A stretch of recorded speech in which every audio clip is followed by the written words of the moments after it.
गांव के एक कोने में एक पुरानी झोपड़ी थी। उसी में रहती थीं दो बहनें, ज्योति और मीरा। माँ बाप कुछ साल पहले आई महामारी में गुजर गए थे।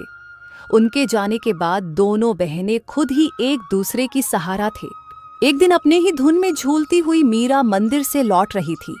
हाथ में पूजा की थाली थी, चेहरे पर वही पुरानी मासूम मुस्कान। अब आई है तू मीरा? सूरज सर पर चढ़ आया और तू फूल चूहिया बनकर घूम रही है मंदिर में।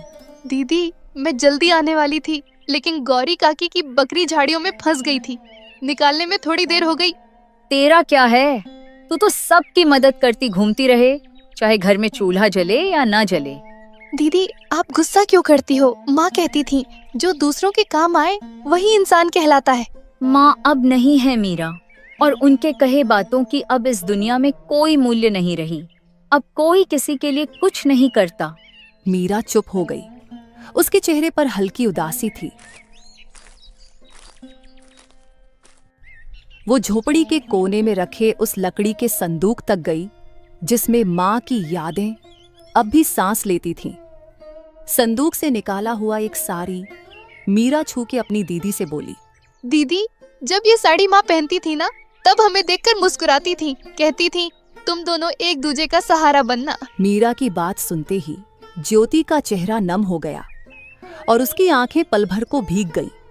लेकिन ज्योति अपने भावनाओं को छुपाते हुए मीरा से बोली, मैं तुझसे सख्त हूँ मीरा, क्योंकि मैं डरती हूँ अगर तुझे भी एक दिन कुछ हो गया तो मैं अकेले कैसे जीऊंगी। इस दुनिया ने मुझसे सब छीन लिया है। मैं नहीं चाहती तू भी मेरी तरह कमजोर पड़ जाए, इसलिए तुझे मजबूत बना रही हूँ। दीदी, आप कमजोर नहीं हो, आप ही तो मेरी ताकत हो। अगर आप मेरा हाथ थामे रखो तो दुनिया की आंधी भी मुझे हिला नहीं सकती। मीरा की बात सुन के ज्योति के चेहरे पर उसके माता पिता के जाने के बाद पहली बार हल्की सी मुस्कान आई। उसी समय गांव की पगडंडी पर तीन परछाइयां उनके झोपड़ी की तरफ बढ़ रही थीं। धर्मपाल, बिमला और उनका बेटा कमल। वह थे बहनों के सगा चाचा चाची। अरे ज्योति, कैसी है मेरी बच्ची? तू ठीक तो है ना? बहुत मुश्किल से जिंदगी बीता रहे होगे ना भैया भाभी के जाने के बाद। हम ठीक हैं चाचा जी, अब जो है उसी में खुश हैं। खुश? झोपड़ी में? तुम्हारे हिस्से के जमीन को हमारे नाम कर देती तो हम तुम दोनों को अपने यहाँ रहने देते। तुम दोनों बहुत खुश रहती हमारे साथ। हाँ माँ, तुम सही कह रही हो। इनका घर भी पुराना हो चुका है और अब ये जमीन भी यूं ही पड़ी है, बर्बाद हो रही है। ये सब सुन के ज्योति की आंखों में आग सी चमक उठी। हमें किसी की जरूरत नहीं। बाबूजी की जमीन हमारी माँ और बाबूजी की आखिरी निशानी है, उसे हम यूं ही नहीं छोड़ेंगे। अरे बेटी, तुम्हारी जो खेतों की जमीन है वो भी तो बंजर ही पड़ी हुई है ना। और वैसे भी दुनिया समझदारी से चलती है और औरतें खेत नहीं जोतती। देख लेना, एक दिन रोती हुई आओगी हमारे पास, तब समझ आएगा कि रिश्तेदारों से मुंह नहीं मोड़ा करते। ज्योति को ये सब सुनाकर तीनों वहां से निकल गए। लेकिन मीरा ये सब घर के अंदर से सुन रही थी। ये सुन के उसका चेहरा उतर गया। दीदी, क्या सच में हम अकेले पड़ जाएंगे? वो लोग हमारी जमीन लेना चाहते हैं ना? हाँ मीरा, पर जब तक मैं जिंदा हूँ कोई हमारी जमीन छू भी नहीं सकता। तुझे कुछ नहीं होने दूंगी। रात को चूल्हे के आगे बैठी हुई मीरा अपनी दीदी से बोली, दीदी, माँ की साड़ी मैंने संभाल के फिर से संदूक में रख दी है। और हाँ दीदी, कल भागवत कथा है गांव में, चलोगे ना? मन को थोड़ा शांति मिलेगा सुन के। लोग बातें बनाते हैं मीरा, ताने मारते हैं और सोचते ही कि हम प्रसाद के लालच में जाते हैं। पर हम तो अच्छे हैं ना, हमने कभी किसी की मदद नहीं लिया है। हमें डर कर नहीं, डट कर जीना चाहिए दीदी। नहीं, हम नहीं जाएंगे। भगवान सब में है। तुम यही से भगवान को पूजना और मंदिर भी जाना, लेकिन वहाँ जाने की जरूरत नहीं। यही सब बात करके दोनों बहनें जैसे तैसे रात का खाना खा के सोने जाते हैं।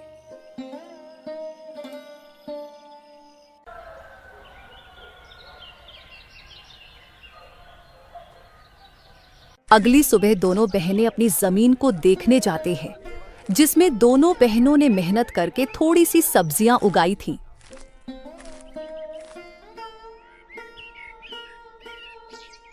दीदी, अच्छा हुआ कि माँ बाबूजी के जाने के बाद हमने ये जमीन बेचा नहीं। अभी देखो, हमने मेहनत करके कितनी सारी सब्जियाँ उगाई है। अब हम किसी व्यापारी को ये बेच के थोड़े पैसे कमा सकते हैं। हाँ, तू ठीक बोल रही है। इसे बेच के कुछ दिन का तो गुजारा हो जाएगा, लेकिन क्या दीदी? ऐसे बेच के हम कुछ दिन ही गुजारा कर पाएंगे, उसके बाद क्या? अरे आप मायूस मत हो दीदी, मुझे सिलाई बुनाई का काम आता है। मैं वो करके घर खर्चे निकालूंगी, आप बस घर संभालना। कोई जरूरत नहीं तुझे ये सब करने की। तू क्या मुझे बेकार समझती है? तू घर पर ही रहना, मैं लोगों के घर काम करने जाऊंगी। और मुझे बांस की सीजे बनाना भी आती है, जो बाबूजी ने सिखाया था। ये करके मैं घर का गुजारा निकाल लूंगी। ये सब बात करके दोनों कुछ समय अपने खेत में व्यतीत करने के बाद घर आते हैं।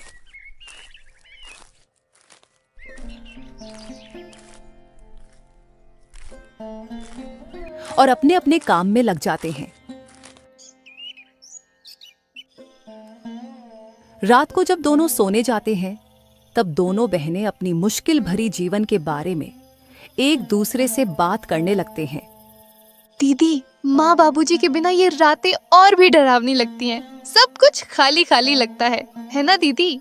हाँ मीरा, पर अब हम माँ बाबूजी दोनों की जिम्मेदारी निभा रहे हैं।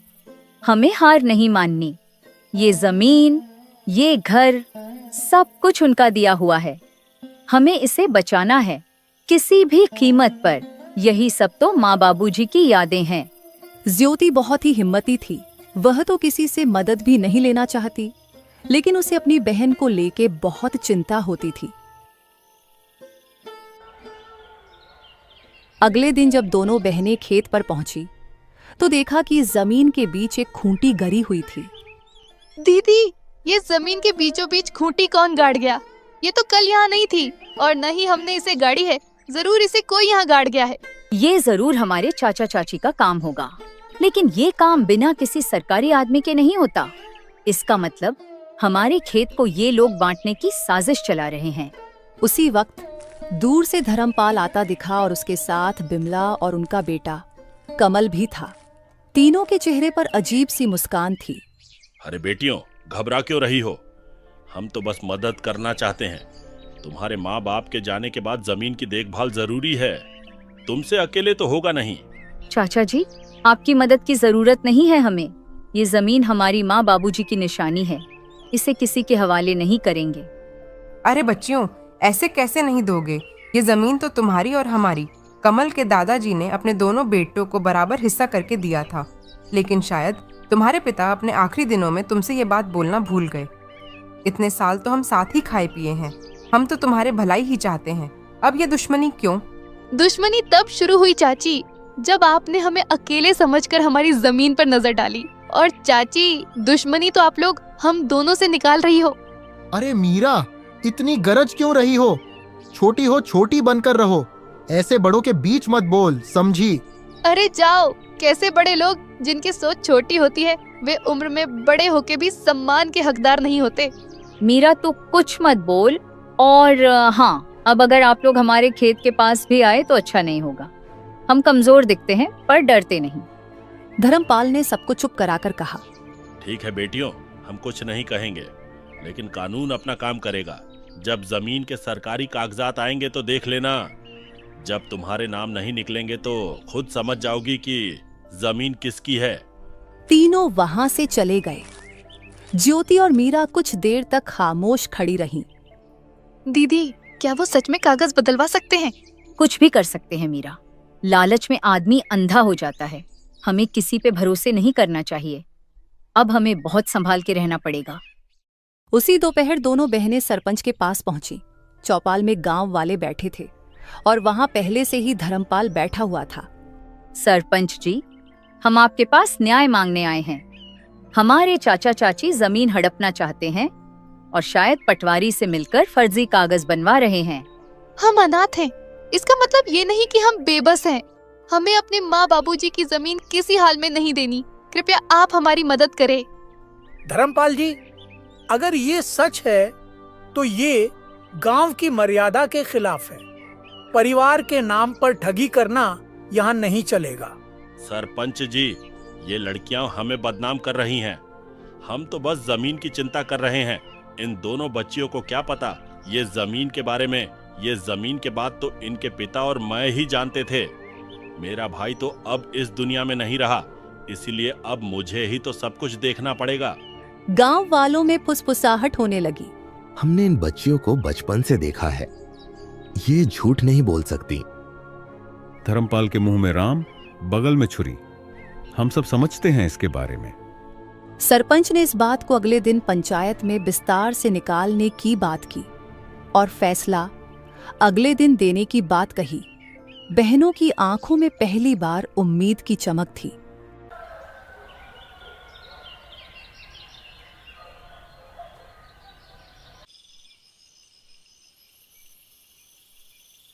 रात को झोपड़ी में दोनों बहनें आपस में बात करती हुई, दीदी क्या कल हमारा साथ देंगे गांव वाले? देखते हैं क्या होता है। मुझे किसी पर भी भरोसा नहीं रहा है। आखिर माँ बाबूजी के जाने के बाद मदद ही कहाँ की किसी ने हमारी। हमें बस भगवान पे भरोसा रखनी होगी। माँ बाबूजी तो नहीं है, पर उनका आशीर्वाद जरूर है हमारे साथ। आप देखना दीदी, हमारे साथ कुछ बुरा नहीं होगा। रात गहरी हो चली थी। दूर कहीं उल्लू की आवाज गूंजी और हवा में कुछ सिसकियां थीं और उन सिसकियों में मीरा की भी सिसकियां शामिल थीं। दोनों बहनों को चिंता की वजह से नींद भी नहीं आ रही थी। दीदी विश्वास ही नहीं होता है ना कि हम अब अकेले हैं। कभी कभी तो ऐसा लगता है कि बाबूजी अचानक आएंगे और मुझे गले लगा लेंगे। हाँ मीरा, मुझे भी उनकी कमी खटकती है, लेकिन तू चिंता मत कर, मैं हूँ ना। जब तक मैं जिंदा हूँ तुझे किसी चीज की कमी नहीं होने दूंगी। लेकिन दीदी जब माँ बाबूजी गए तब सबने कहा था हम हैं तुम्हारे साथ। फिर धीरे धीरे सब दूर होते गए। चाचा चाची तो जैसे बस हमारे हिस्से की जमीन के लिए ही हमारे करीब थे। ज्योति की आंखों में आंसू थे, लेकिन उसने उन्हें छुपाया। उसे अपनी बहन के सामने कमजोर नहीं पड़ना था। दुनिया बहुत चालाक है मीरा। रिश्ते अब खून से नहीं धन दौलत से बनते हैं। लेकिन हम भी अब चुप नहीं रहेंगे। अगर हमें अपने अधिकार के लिए लड़ना पड़े तो लड़ेंगे।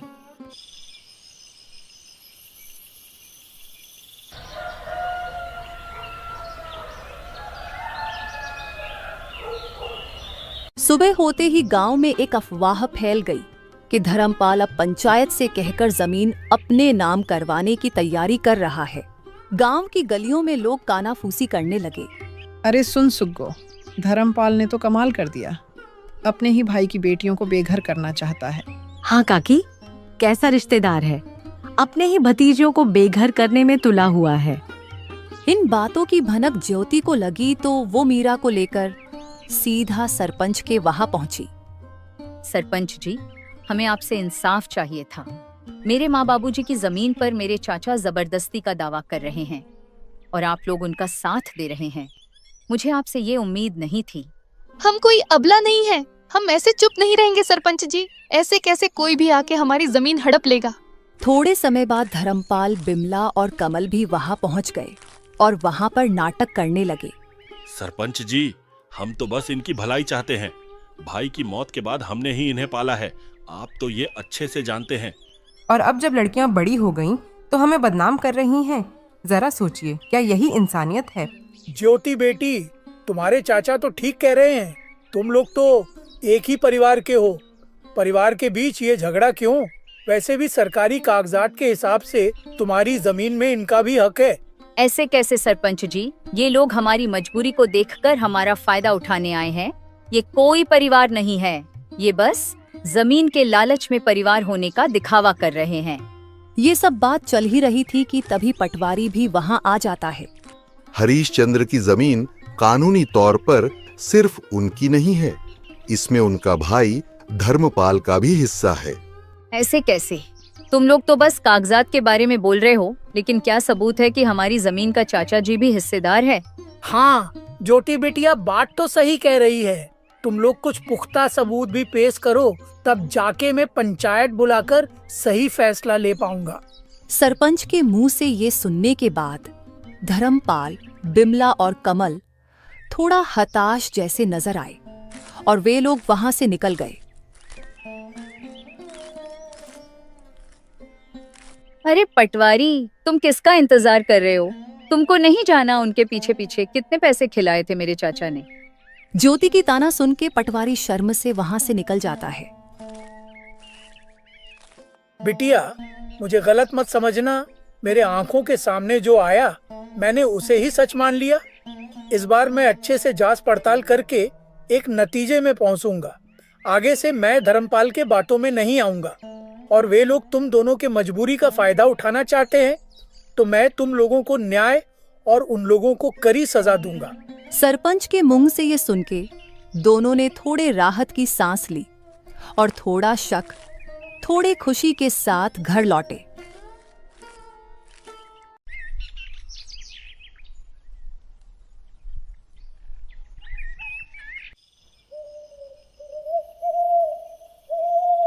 रात होते ही दोनों बहनें फिर से चारपाई में बैठ के बात करने लगते हैं।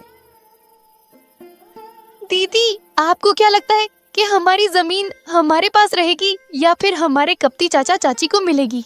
हाँ मीरा, मैं भी वही सोच रही हूँ। उन लोगों का कोई भरोसा नहीं। वे लोग इतने लालची हैं कि हमारे साथ कुछ भी कर सकते हैं। माँ बाबूजी के जाने के बाद उन लोगों ने अपना असली रंग दिखना शुरू कर दिया है। यही सब चिंता में दोनों बहनों ने मुश्किल से अपनी रात काटी।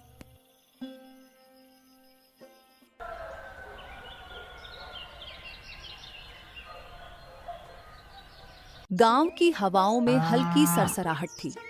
आसमान में बादल थे, पर बारिश का कोई नाम ओ निशान नहीं। लेकिन ज्योति और मीरा के मन में बहुत कुछ उमड़ रहा था, जैसे भीतर कोई तूफान उठ रहा हो।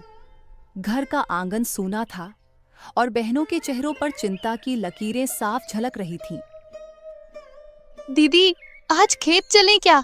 वो जो पिछली बार की सब्जियां बची थीं, कहीं किसी जानवर ने नुकसान तो नहीं कर दिया होगा? कभी कभी किसी की गाय बकरी आ जाती है और पूरा नुकसान कर देती है। हाँ मीरा, चलो। खेत को देखने से मन भी हल्का हो जाता है। और बाकी बची हुई सब्जियां बेचने के लायक हो गई कि नहीं, साथ में देख लेंगे। लेकिन मुझे एक बात को लेके चिंता है। गाय बकरी का तो पता नहीं, बस कोई इंसान हमारे खेत को नुकसान न पहुंचाए। वैसे भी हमारे अपने ही हमारे जमीन पे बुरी नजर डाले हुए हैं। दोनों बहनें खेत की ओर चल पड़ी। रास्ते में पेड़ों की छाव थी और चिड़िया की सहल पहल।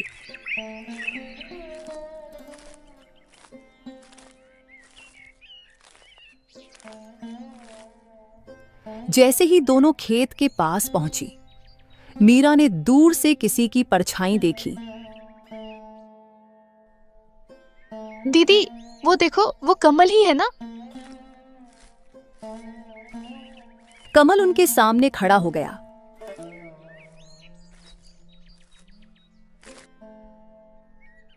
आंखों में गुस्सा, चेहरे पर घमंड। वो वहीं दोनों बहनों का रास्ता रोककर उनसे बात करने लगा।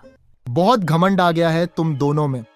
पहले जब हम साथ में रहते थे तब तुम दोनों बहुत मासूम बनने का नाटक कर रहे थे, और तो और जुबान भी नहीं खोलते थे। लेकिन अब जैसे गांव की मालकिन बन गई हो तुम लोग। कमल भैया, हमने किसी से कुछ छीना नहीं है, बस जो हमारा हक था वही लिया है। हम आज भी किसी से बैर नहीं रखते और न ही पहले किसी से मेहरबानी लिए थे। तुम लोगों को लगता है कि इतनी आसानी से सब कुछ ले लोगी? ये सब मेरे बाबा की जमीन है। पहले तो प्यार से हमारे साथ रहने को बोल रहे थे तुम लोगों से, लेकिन अब देखना, एक एक चीज छीन लूंगा तुमसे। तुम दोनों को ऐसा सबक सिखाऊंगा कि जिंदगी भर याद रहेगा। मीरा कमल की धमकी से थोड़ा डर गई और डरते हुए ज्योति से बोली, दीदी, इसने फिर धमकी दी है।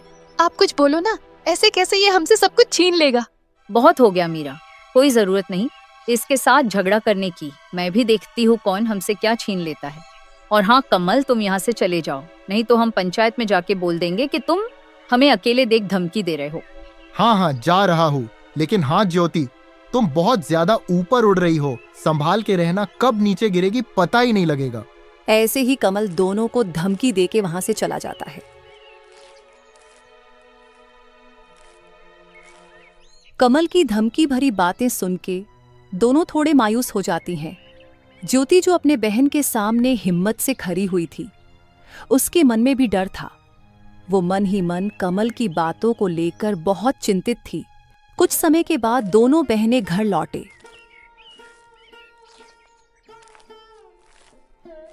घर लौटकर दोनों बहनें चिंता में डूबे हुए थे। रोज की धमकी और षड्यंत्र ने दोनों के जीवन में बहुत सारे चिंता और दुख ला दिया था। दीदी, ये लोग हमारे पीछे क्यों पड़े हुए हैं? हमने किसी का क्या बिगाड़ा है? हमारे चाचा के पास तो सब कुछ है। वो लोग हमसे अच्छी जिंदगी जी रहे हैं, फिर भी वे लोग हमारा जमीन हड़पना चाहते हैं। इंसान की लालच कभी खत्म नहीं होती मीरा। भले ही इंसान के पास सब कुछ हो, फिर भी इंसान और चाह के लालच में या तो दूसरे का नुकसान करते हैं या फिर अपनों का ही नुकसान करते हैं। हम तो इनके खिलाफ कोई बड़ी कदम भी नहीं रख सकते। उनके कर्मों का फल उन्हें भगवान जरूर देंगे। ऐसे ही कुछ दिन बीत जाते हैं। एक दिन अचानक धर्मपाल के चावल के मिल में किसी कारण आग लग जाती है। जब दोनों बाप बेटे को ये खबर मिली तो वे दौड़ते हुए वहां पहुंचे। मिल के बाहर लोगों की भीड़ जमी हुई थी, लेकिन गांव वालों ने पहले से ही आग बुझा दिया था। धर्मपाल और उसके बेटे को देख गांव वाले कानाफूसी करने लगे। अरे ये आग ऐसे ही नहीं लगी, ये तो धर्मपाल और उनके परिवार के किए गए बुरे कर्मों का नतीजा है। उन्होंने बिन माँ बाप के उन दोनों लड़कियों को बहुत परेशान किया था। अब देखो क्या हुआ इनके साथ। हाँ भाई, बिल्कुल सही कह रहे हो। मैं भी वही सोच रहा था।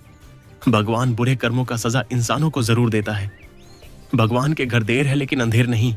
गांव वालों की बात सुन के दोनों बाप बेटे गंभीर चिंता में चले गए। ज्योति और मीरा के प्रति उनका जो व्यवहार था वो सोच के धर्मपाल को बुरा लगने लगा। तभी दूसरे गांव का एक जमींदार आया, जिसके साथ धर्मपाल ये चावल के मिल का व्यापार करता था। अरे ओ धर्मपाल, मिल में तो आग लग गई। मेरे पैसे तो सारे डूब गए। तेरे भरोसे मैंने तेरे जमीन में मिल खुलवाकर व्यापार किया था। अब तो मेरे नुकसान का भरपाई तुझे ही करनी होगी। सेठ जी, पता नहीं ये हादसा कैसे और क्यों हुआ, लेकिन आप निश्चिंत रहे, मैं कुछ न कुछ करूंगा। आप मुझे थोड़े मोहलत दे दो बस। अरे कैसी मोहलत? तेरे साथ व्यापार किया, वही तेरे लिए बहुत मदद हो गई। अब मैं तेरे लिए कुछ नहीं करूंगा। मुझे मेरे पैसे वापस कर और उसके बाद तू अपने रास्ते में अपने रास्ते। सेठ जी, आप ऐसा मत कीजिए। इस मुसीबत के घड़ी पे आप यूं मुंह मत फेरिए। मैं कुछ भी नहीं जानता, मुझे बस मेरे पैसे चाहिए। बहुत मदद कर चुका तुम लोगों की। तुम जैसे लोगों के साथ मैंने व्यापार किया, वही बहुत बड़ी बात है तुम लोगों के लिए। कुछ भी करना पड़े करो, बस मुझे पैसे दे दो। ठीक है, फिर आप मेरे इस जमीन को ले लीजिए। इस जमीन से तो आपका थोड़े से कर्ज चूकता हो जाएगा ना। अगर हो जाए तो मैं आपको कल जमीन के कागजात भेज दूंगा, और बाकी के पैसे मैं नहीं दूंगा, क्योंकि आप भी मेरे इस चावल के मिल का हिस्सेदार थे और आपने इससे मुझसे ज्यादा मुनाफा कमाया है। अब इसका पूरा नुकसान मैं अकेला क्यों झेलूं? ऐसा है क्या? ठीक है, तू मुझसे दुश्मनी मोड़ ले रहा है, देख लूंगा तुझे। फिलहाल तू मुझे अपनी इस जमीन के कागजात भेज दे, बाकी के पैसे तो मैं तुझसे बाद में वसूलूंगा। जमींदार से ये सुनने के बाद दोनों बाप बेटे हताशा और गुस्से में वहां से घर निकल जाते हैं।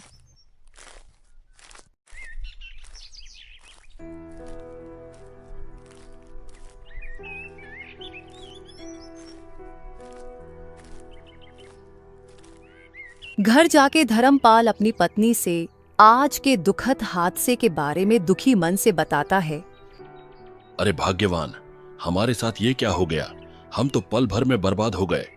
पूरा कारोबार, जमीन सब कुछ छीन गया। अब तो बस ये घर ही बचा हुआ है। मुझे पता है ये सब भगवान हमारे बुरे कर्मों का फल दिया है हमको। ये जी, आप ऐसे मायूस मत हो, कुछ रास्ता होगा। हम ऐसे कैसे बर्बाद हो गए? और हाँ, आप तो वो दूसरे गांव के जमींदार के साथ व्यापार करते थे ना, उनसे मदद मांगिए ना, वो तो कुछ मदद कर देगा। अरे कैसी मदद माँ, वो आदमी मदद करेगा। अरे मदद छोड़ो, उसने हमारे चावल के मिल के जमीन को भी हड़प लिया। अरे ये क्या कह रहा है तू? अगर किसी से मदद नहीं मिला तो हम क्या करेंगे इस मुसीबत के घड़ी में? छोड़ो भाग्यवान, जो हुआ है वो सब अपने ही बुरे कर्मों का नतीजा है। तुम खुद ही सोचो, हमने मेरी दोनों भतीजियों को कितना दुख दिया है, उसी का पाप लगा है हमें। हाँ माँ, बाबूजी बिल्कुल सही कह रहे हैं। हमने पाप किया है, हमें अब इसी दुनिया में पापों का फल भुगतना पड़ेगा। पता नहीं बिना पैसों के अब ये घर कैसे चलेगा। हाँ कमल बेटा, तू सही बोल रहा है। अब हम ये घर कैसे चलाएंगे? हमें तो गांव में कोई मदद भी नहीं करेगा। ज्योति और मीरा के ऊपर किए अन्याय के लिए गांव वाले भी हमसे नाराज है। ऐसे तो हम सड़क पे आ जाएंगे। ये सब बात करके तीनों बहुत उदास हो जाते हैं और तभी इस उदासी भरी माहौल में बिमला बोल पड़ती है। ये जी, मेरे मन में एक विचार आया है। क्यों ना हम ज्योति और मीरा के पास जाके उनसे मदद मांगे और साथ में उनसे हाथ जोड़ के माफी भी मांग लेंगे। मदद? कैसी मदद माँ? वे दोनों हमारी कैसे मदद करेंगे? उनके पास तो मदद करने के लिए कुछ भी नहीं है और न ही वे मदद करेंगे। आखिर इतना दुख जो दिया उनको हमने। अरे क्या बोल रही हो तुम? पागल हो गई हो क्या? कितना परेशान किया है उनको। अब किस मुंह से जाऊंगा उनके पास मदद मांगने? और वे तो खुद ही कितनी मुश्किल से जी रहे हैं। हमारी क्या मदद करेंगे वे? अरे आप लोग थोड़े शांत हो जाइए। हम उनसे पहले दिल से हाथ जोड़कर माफी मांगेंगे और उसके बाद हम उनके जमीन पर खेती करने की इजाजत मांगेंगे और खेती का जो भी मुनाफा होगा उनको भी आधा देंगे और हमारा भी जैसे तैसे गुजारा हो जाएगा। और हाँ, मैं इस बार लालच में नहीं बोल रही हूँ, मैं बुरी परिस्थितियों के चलते बोल रही हूँ। तुम बात तो ठीक ही कर रही हो। हमें तो कोई मदद करेगा नहीं और हमें तो ज्यादा कुछ काम भी नहीं आता। बस थोड़ा खेती बाड़ी जानता हूँ मैं। और अगर वे लोग मदद के लिए मन जाए तो कमल भी मेरी खेती में मदद कर देगा। हाँ बाबूजी, मैं करूंगा मदद। चलिए बात करने जाते हैं उनसे, और अगर वे मदद नहीं भी करे तो कम से कम माफी की उम्मीद तो रख ही सकते हैं। ये बोल के तीनों ज्योति और मीरा के घर पहुंचे।